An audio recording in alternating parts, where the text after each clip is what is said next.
Hello, but this is Kyrix, and please ignore if you can hear it, the sound of both my fan and the PS4 in the background.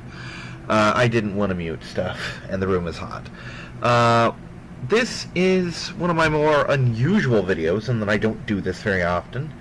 This is basically a video asking for feedback.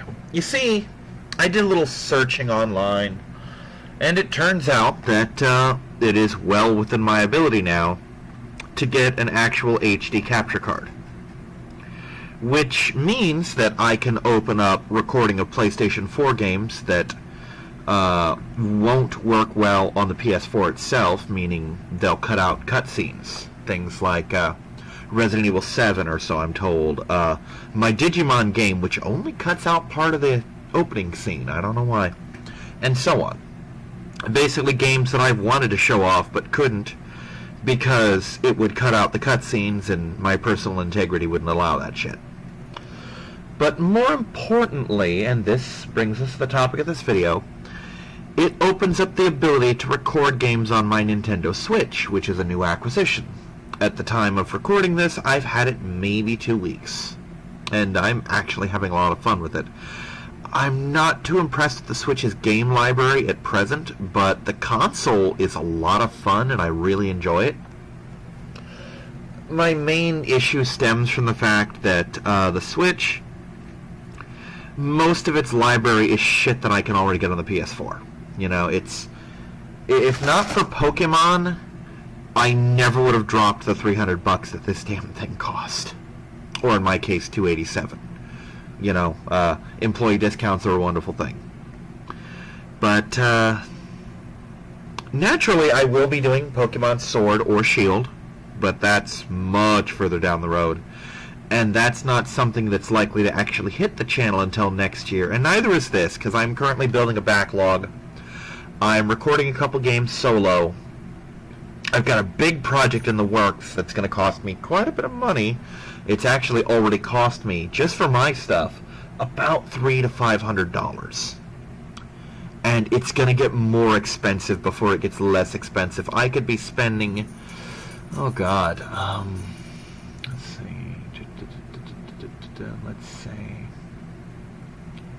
shit, really? That much? Okay, I could be spending upwards of...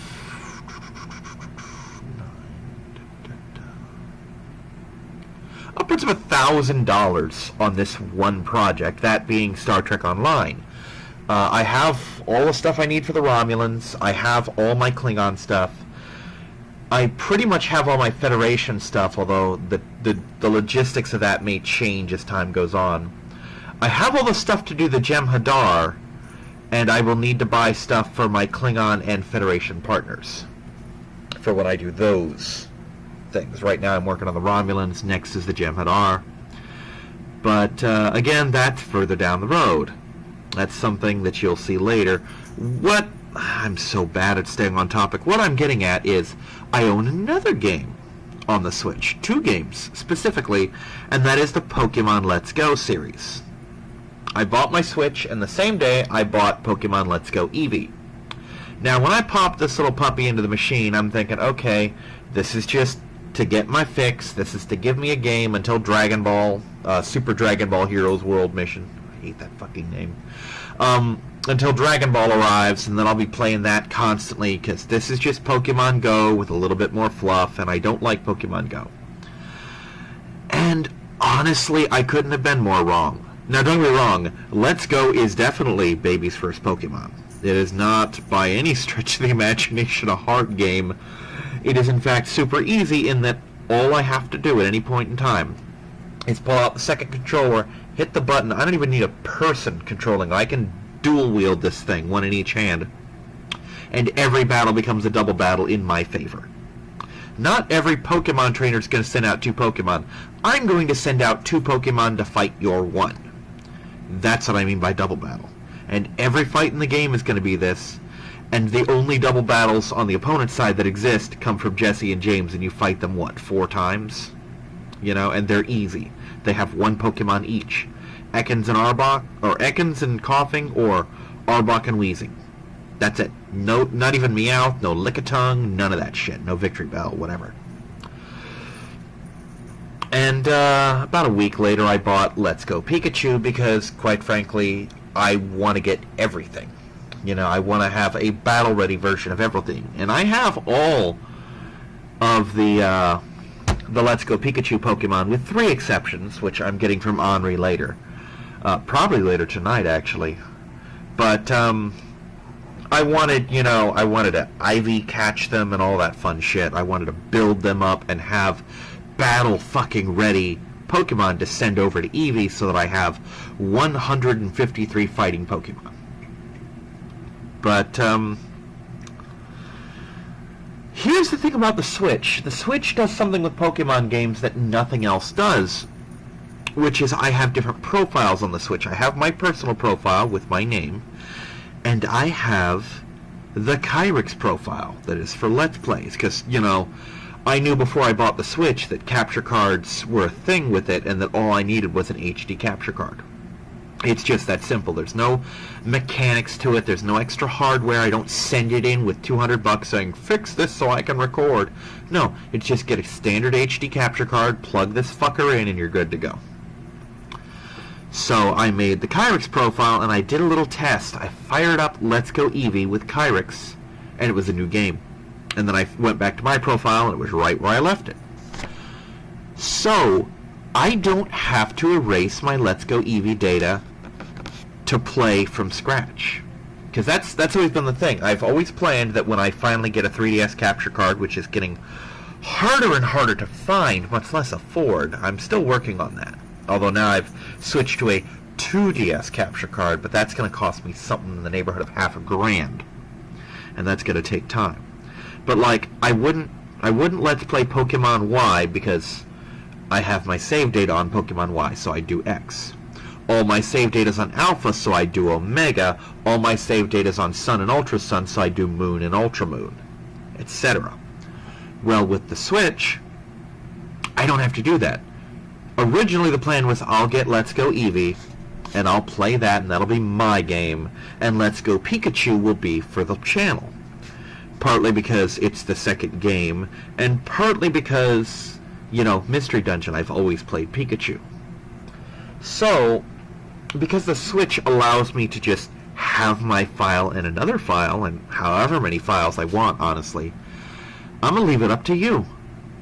So, in the comments section, I want to see some votes.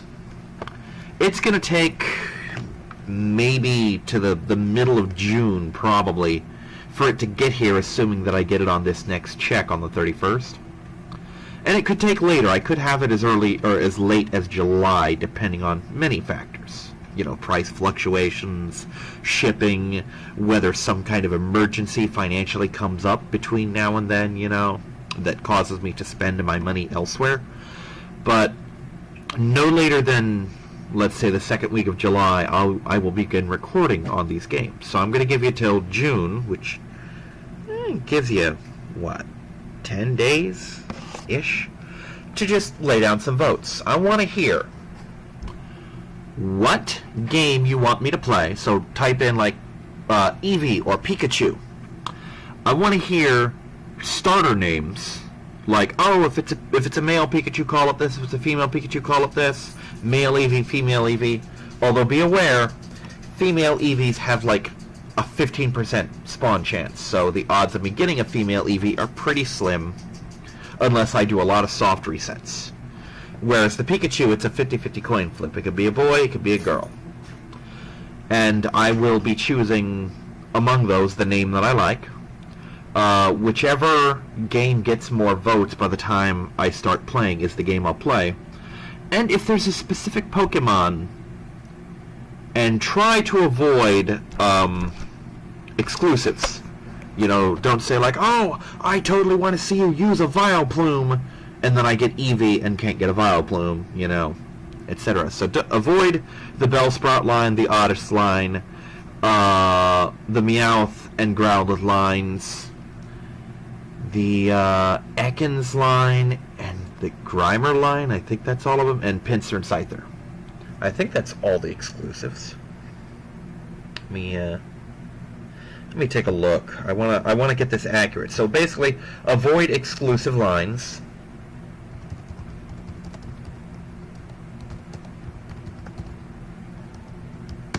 let's see.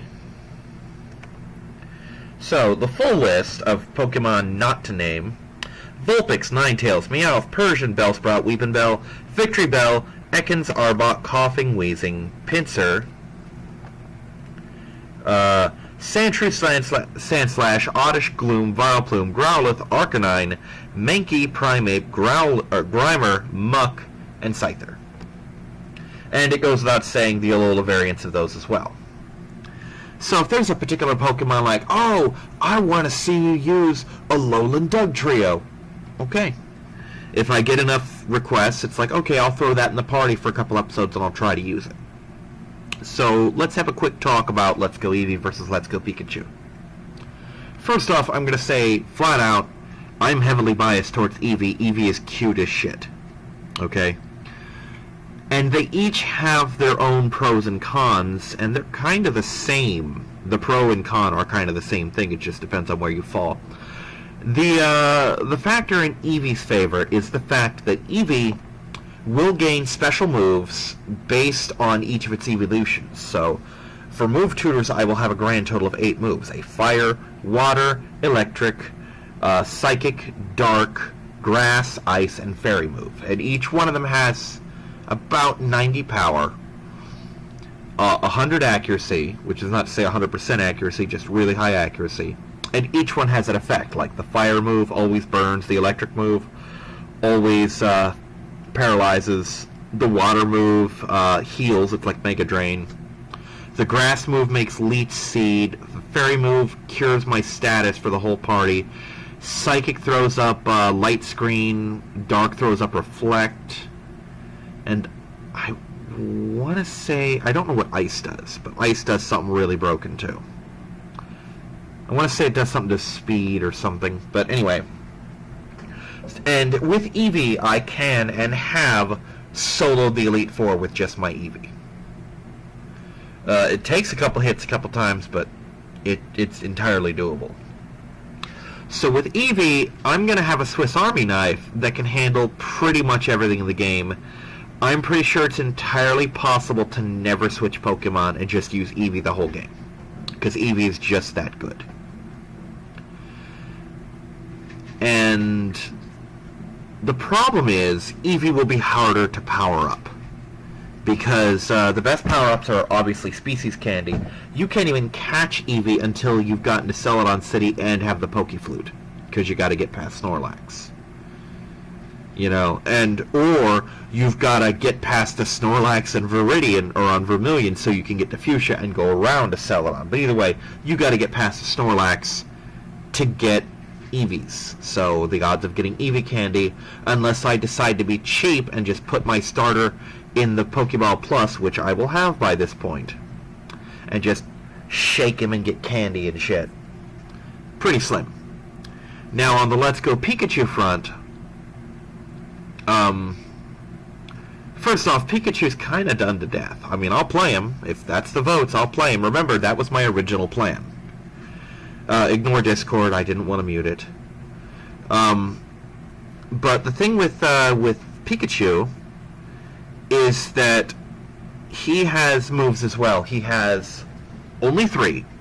There are 3 move tutors, and he learns 1 move at each, as opposed to Eevee, who learns several. But Pikachu learns an electric move, which I think is the only non-90 power move, because all the other ones are. And basically it's an auto crit, and I think it also paralyzes. He has a flying move, and he has, I want to say, a water move? Basically a move to fight ground types with, so that he's not walled by them.